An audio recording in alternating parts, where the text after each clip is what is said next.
ఇప్పుడు మనం చూస్తున్నది శ్రీ అహోబిల నారసింహ క్షేత్రం, ఎగువ అహోబిలం.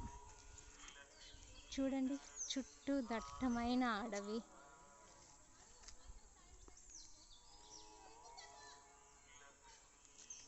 స్వామివారి నామస్మరణ ఎంత ప్రశాంతంగా వినపడుతుందో.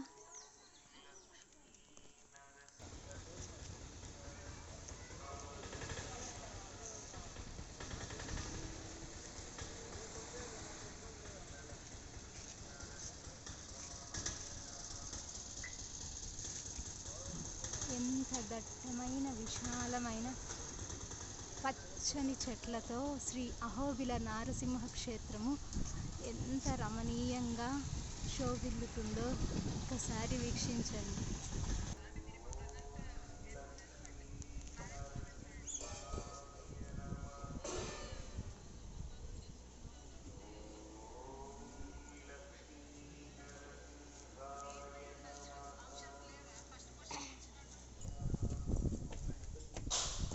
స్వామివారి సన్నిధికి వెళ్ళే దారిలో కొంత మెట్ల మార్గం ఉన్నది.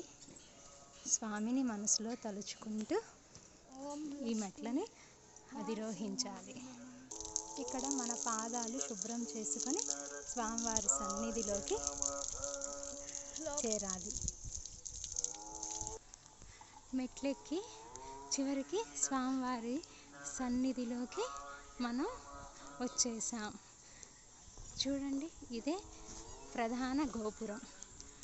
చుట్టూ అద్భుతమైన కొండలు. బిలం ఎంత పెద్దగా ఉందో.